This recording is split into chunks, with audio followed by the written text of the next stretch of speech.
The fist stops 3 inches from his face. Time freezes in that smoky Vegas bar.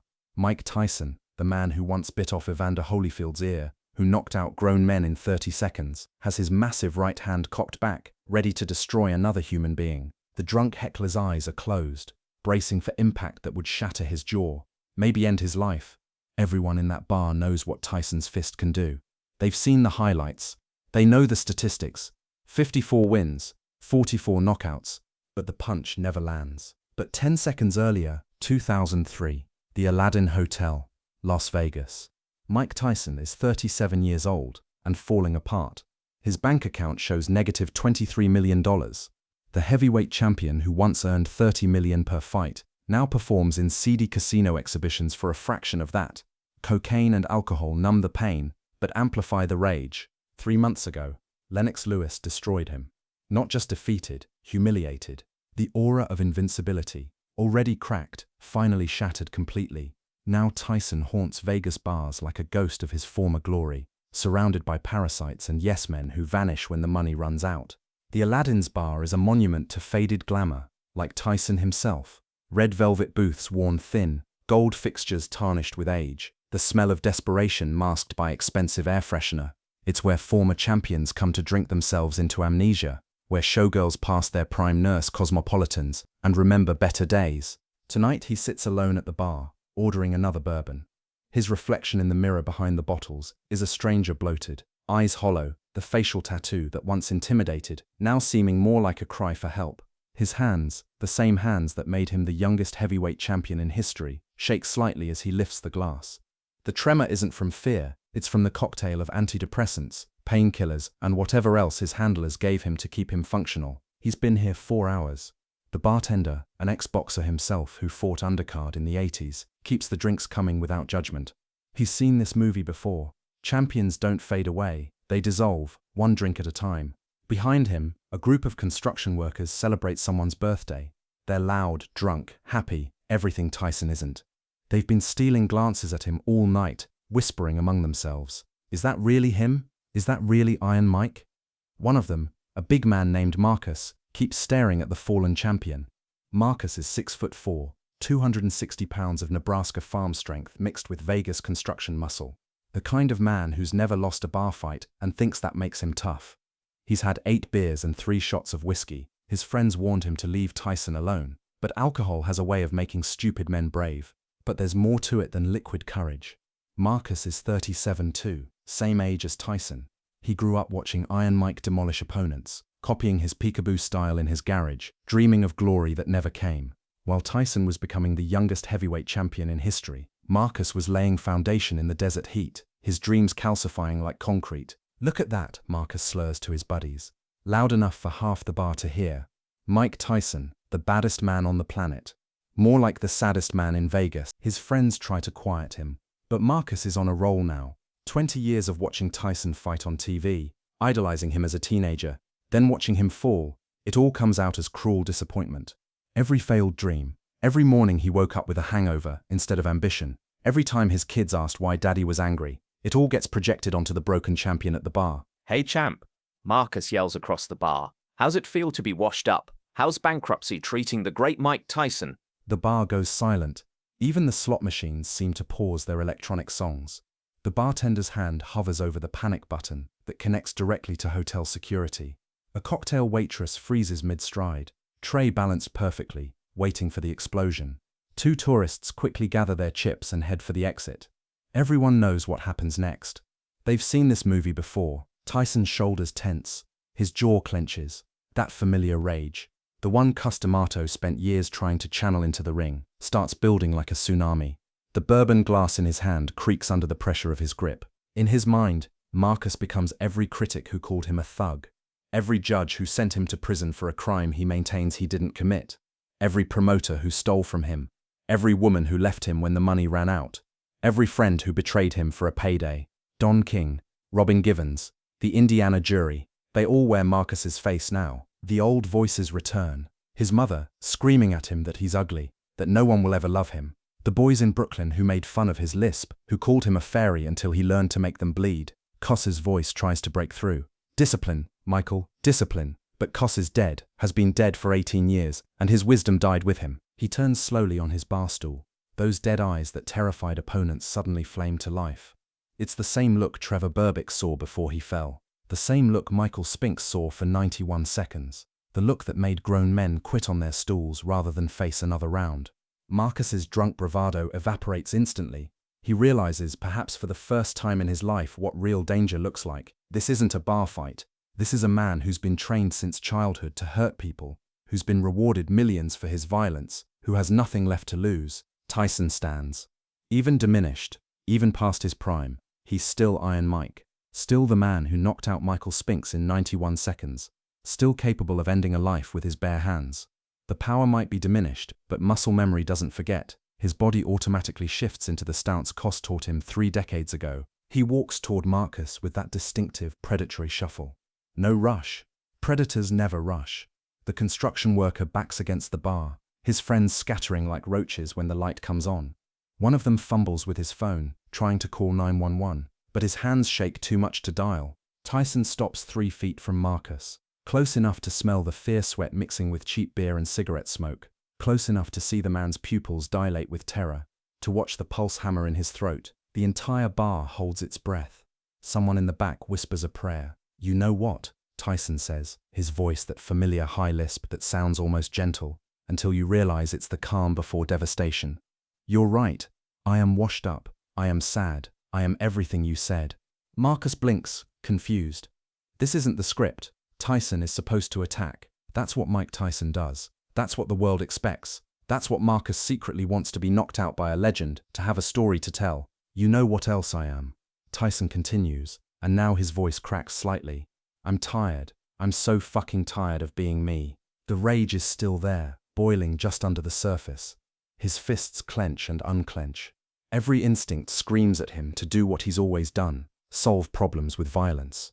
It would be so easy. 1 punch, maybe 2. Marcus would crumble like tissue paper, the familiar rush of impact, the satisfying crunch of cartilage, the way bodies fall when consciousness leaves them. It's all right there, muscle memory begging to be used. But something else is there too. Kuzov's voice, clearer now. "The hero and the coward both feel the same fear, Michael. The hero uses his fear, projects it onto his opponent, while the coward runs. But the wise man understands his fear." "You want to know how bankruptcy feels?" Tyson's laugh is bitter, broken. "It feels like freedom compared to being prisoner in your own head. You think losing money is my problem? I've been bankrupt since I was 7 years old, watching my mother turn tricks to buy crack. I've been washed up since I was 13, when the only person who ever loved me died and left me alone with these hands that only know how to hurt people." The bartender's grip on the panic button loosens slightly. This isn't going according to script. Marcus's back is pressed against the bar now. He can't retreat any further. But something strange is happening. The terror in his eyes is mixing with something else. Recognition, maybe even empathy. In Tyson's pain, he hears echoes of his own father, coming home drunk and angry, taking out his failures on whoever was closest. "You know what your problem is," Tyson says, stepping even closer. "You think you're insulting Mike Tyson, but Mike Tyson died years ago. You're just yelling at a ghost." He pauses, and for a moment the mask drops completely. The world sees not Iron Mike, not the baddest man on the planet, but Michael Gerard Tyson, the boy from Brownsville, who used to keep pigeons on the roof because they were the only living things that didn't judge him. "You know when he died? When everyone around me decided I was a meal ticket instead of a human being. When my rage became a commodity. When they put me in a cage and charged admission to watch me destroy other human beings. You paid to watch me be a monster. Now you're mad that monsters don't age well. And then it happens, the moment that changes everything." Tyson raises his right hand, that legendary right hand that generated 1,800 pounds of force at its peak. The same hand that dropped Marvis Frazier in 30 seconds. The physics of violence coiled in flesh and bone. Marcus closes his eyes, finally accepting his fate. His life doesn't flash before his eyes, just his sons' faces, disappointed that daddy won't be coming home. The entire bar holds its breath. Time stretches like taffy. The fist stops 3 inches from Marcus's face. "You remind me of someone I used to hate," Tyson whispers, his voice barely audible. Marcus opens his eyes, confused. Tears are streaming down his face, but he doesn't know when they started. "Myself." The fist hovers there for what feels like hours, but is probably 3 seconds. Then, slowly, Tyson's hand opens. The fingers that once gripped opponents' souls now tremble with the effort of letting go. Each finger uncurls like a flower blooming in reverse. Pinky, ring, middle, index, thumb, until the weapon becomes just a hand again. He lowers his arm, steps back, and for the first time in years, maybe decades, Mike Tyson makes a choice that isn't about violence. "I see your pain behind that anger, brother," Tyson says, and now he's really looking at Marcus, not as a target, but as a human being.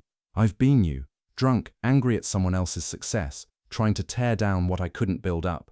You think insulting me makes you bigger. It just makes us both smaller." Marcus's legs give out. He slides down the bar until he's sitting on the floor, a giant man made small by mercy he doesn't deserve. He starts crying, ugly, drunk sobs that come from somewhere deeper than alcohol, from that place where men store all the tears they're not allowed to shed. "I'm sorry," Marcus chokes out. "I'm so fucking sorry. My kid has your poster on his wall. I wanted to be you, man, and then you fell, and it was like finding out Superman bleeds, you know?" Tyson does something then that shocks everyone, including himself. He sits down on the barroom floor next to Marcus. Iron Mike Tyson, former heavyweight champion of the world, sits on a dirty Vegas bar floor next to a drunk construction worker who just insulted him.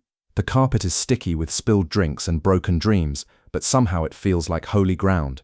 "Superman always bled," Tyson says quietly. "They just edited that part out." The bartender still has his hand on the panic button, unsure what he's witnessing. The other patrons stand frozen, phones out but not recording. Some moments are too raw for social media, a few are crying. The cocktail waitress sets down her tray and sits at the bar, mascara running. She's seen 100 bar fights, but she's never seen one end with grace. "You got kids?" Tyson asks.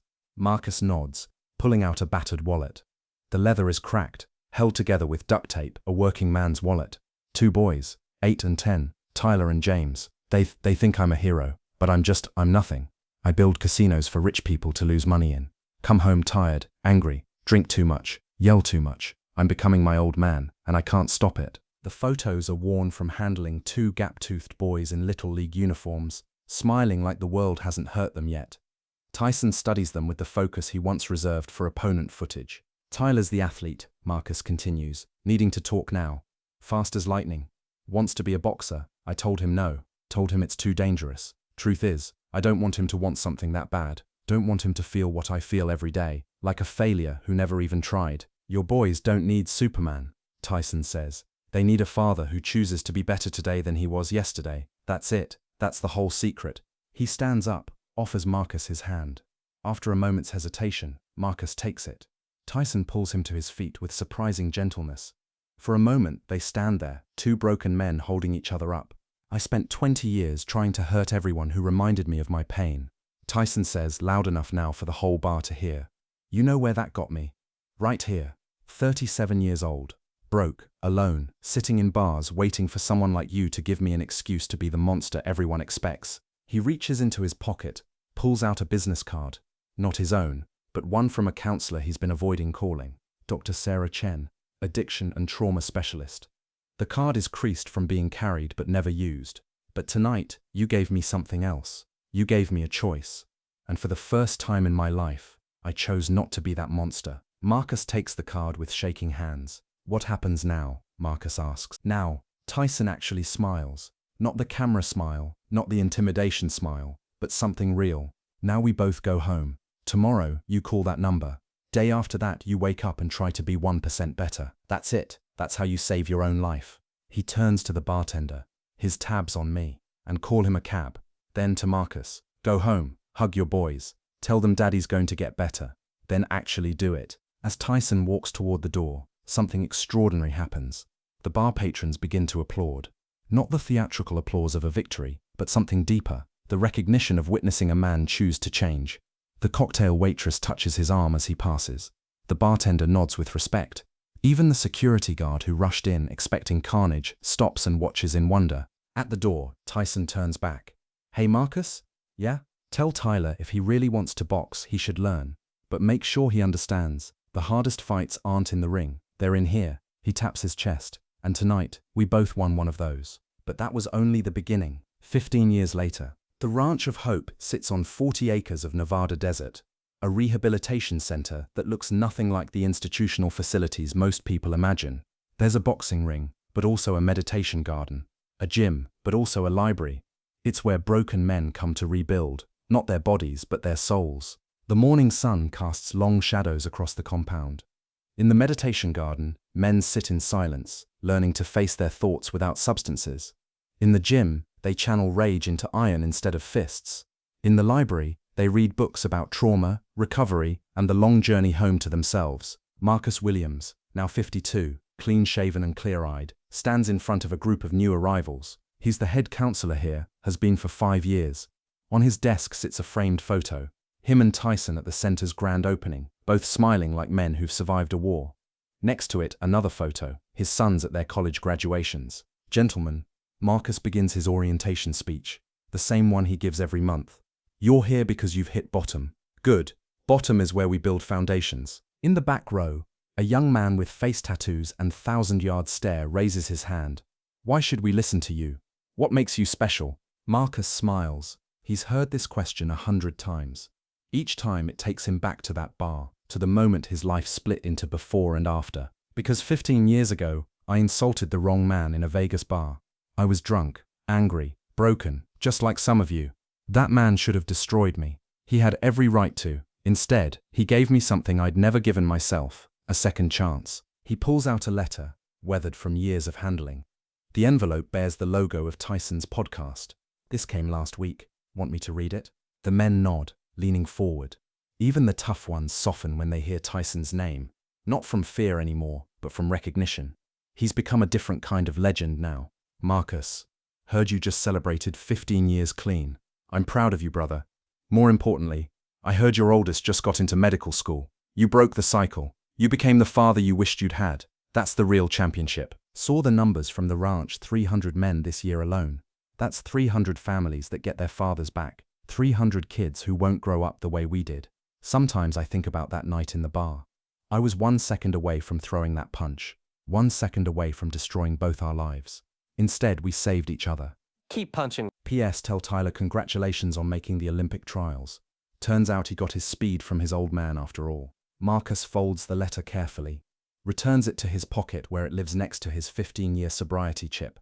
Mike Tyson could have killed me that night. Honestly, part of me wanted him to. Instead, he showed me something I'd never seen. That strength isn't about who you can knock down. It's about who you can lift up. He walks to the window, points to the mountains in the distance. You know what Tyson told me recently? He said that night in the bar saved his life too. Said choosing not to hit me was the first time he felt like a real champion since Cuss died. Said it was the night he finally understood what his trainer meant when he said boxing is about controlling yourself, not your opponent.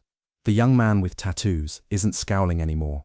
None of them are. Some are crying. In their tears, Marcus sees himself 15 years ago, broken but not beyond repair. So why should you listen to me? Marcus continues. Because I'm not special. I'm just proof that the worst night of your life can become the first night of your new one. But only if someone believes you're worth saving. Tyson believed I was worth saving. Now I'm here to tell you the same thing. He pauses, lets that sink in. My son Tyler, the one who wanted to be a boxer, he's 25 now, training for the Olympics. But you know what he told me last week? He said, Dad, I don't want to be like Mike Tyson the fighter. I want to be like Mike Tyson the man who chose not to fight. In New York, Mike Tyson, now 57, sits in his podcast studio. The walls are covered with photos not just of his boxing career, but of the ranch, of the men who've graduated, of their families reunited. He's just finished recording an episode about forgiveness with a famous actor who's battling addiction. His producer asks him about his greatest victory. People always expect me to say Douglas or Spinks or whoever, Tyson says. That lisp's still there but softer now, wiser. But my greatest victory happened in a shitty bar in Vegas. I was 3 inches away from destroying another human being and myself in the process. But for the first time in my life, I chose to see myself in someone else's pain. I chose mercy over rage. He pauses, eyes distant with memory. On his hand, barely visible, is a small tattoo he got 5 years ago. Not another tribal design or portrait, but simple text, 3 inches. A reminder of the space between who he was and who he chose to become. That construction worker, Marcus, he runs my rehabilitation center now. We've helped 3,000 men over the years. 3,000 men who might have ended up dead or in prison. All because I didn't throw one punch. The producer asks one more question. Do you ever regret not hitting him? Tyson laughs, not the bitter laugh of 2003, but something warm, genuine. Kid, I knocked out 44 men in my career, made hundreds of millions, won every title there was to win. But you know what? None of that meant shit compared to the look in that man's eyes when he realized I wasn't going to hurt him. That moment when he stopped seeing Mike Tyson the monster and started seeing Mike Tyson the human being, that's when I finally won the only fight that mattered. He looks directly into the camera, the fight against myself. The frame freezes on Tyson's face, older, scarred, but finally at peace. The eyes that once terrified, now inspire. The hands that once destroyed, now heal. In the corner of the screen, text appears. The Ranch of Hope has helped 3,000+ men rebuild their lives. Marcus Williams' sons both graduated college. Tyler made the US Olympic boxing team. James is a doctor specializing in addiction medicine. Marcus has been sober for 15 years. Sometimes the greatest power is knowing when not to use it.